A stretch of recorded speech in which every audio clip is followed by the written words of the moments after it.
আসসালামু আলাইকুম বন্ধুরা, এই ভিডিওর মাধ্যমে আমি 10টি গুরুত্বপূর্ণ রাইট ফর্মস অফ ভার্বের রুল দেখাবো। তো চলুন শুরু করা যাক। এক নম্বরে হচ্ছে each of the students be present at that function. এখানে বি অর্থাৎ বিভার থেকে কোনটি হবে, ওয়াজ, ওয়ার, আর নাকি ইজ? তো মনে রাখবেন ইজ, এভরি এগুলো সিঙ্গুলার, তাহলে বি থেকে বি ভার্বটাও আসবে সিঙ্গুলার। এখন এখানে সিঙ্গুলার ভার্ব আছে দুইটা, ওয়াজ আছে এবং হচ্ছে ইজ আছে। এই দুইটা থেকে কোনটা হবে? আচ্ছা, তো এখানে লক্ষ্য করুন একটা দ্যাট আছে। দ্যাট কিন্তু অতীত অতীতকে ইন্ডিকেট করে, সুতরাং এখানে সঠিক অ্যান্সার হবে ক, ওয়াজ।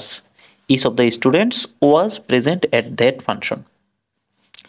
দুই নম্বর উল্টা হচ্ছে দেখুন, while I go to college I saw a beautiful girl.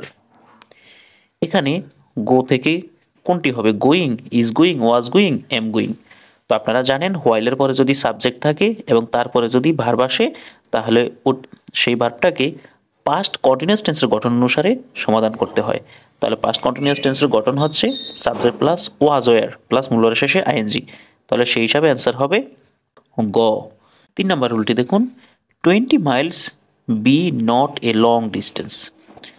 আপনারা মনে রাখবেন যে দৈর্ঘ্য পরিমাণবাচক কোনো যদি ইন্ডিকেটর সাবজেক্ট হয়, সেই ক্ষেত্রে সাবজেক্টটি সিঙ্গুলার হয়, তাহলে ভার্বটাও বসবে সিঙ্গুলার, তাহলে হবে is.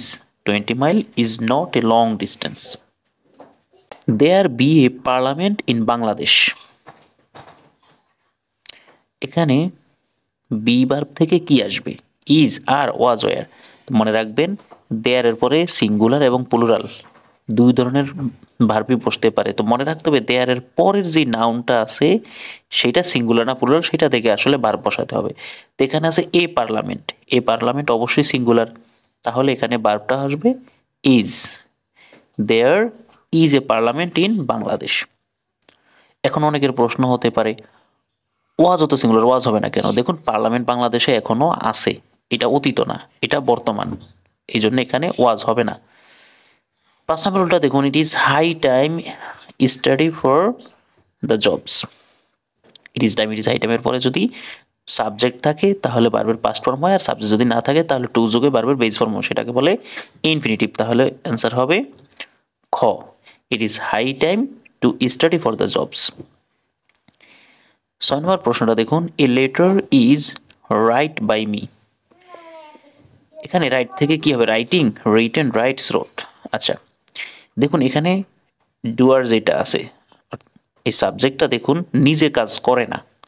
A letter is write by me, এখানে সাবজেক্ট যেহেতু নিজে কাজ করে না, তাহলে এটা একটা প্যাসিভ ভয়েস। প্যাসিভ ভয়েস বোঝার আরেকটা উপায় আছে, দেখুন এখানে একটা বাই আছে, ভার্বের পরে যদি বাই থাকে সেটাকে ধরে নিতে পারেন যে এটা প্যাসিভ ভয়েস। আর প্যাসিভ ভয়েসে অবশ্যই মূল ভার্বের পার্টিসিপল ফর্ম বসে, তাহলে এখানে হবে written. A letter is written by me. 7 নম্বর প্রশ্নটি দেখুন, you had better is stay here. Had better, had rather, would better, would rather, এরপরে মূল ভার্বের বেস ফর্ম বসে, তাহলে অ্যান্সার হবে ক। It must be, may be, might be, can be, could be, shall be, should be, will be, would be, এরপরে মূল ভার্বের পাস্ট পার্টিসিপল ফর্ম বসে, তাহলে অ্যান্সার হবে গ। It must be divided among them. I wish I to be a king. Wish, fancy ইত্যাদির পরে যদি ব্র্যাকেটে যদি টু বি ভার্ব আসে তাহলে সব সময় ওয়ার হয়, তাহলে এটা হবে I wish I were a king. 10 নম্বর প্রশ্ন, he is free from take bribes. আচ্ছা, ফ্রম একটি প্রিপোজিশন, প্রিপোজিশনের পরে মূল ভার্বের শেষে আইএনজি হয়, তাহলে হবে he is free from taking bribes. ভিডিওটি ভালো লাগলে লাইক, কমেন্ট করুন এবং শেয়ার করুন।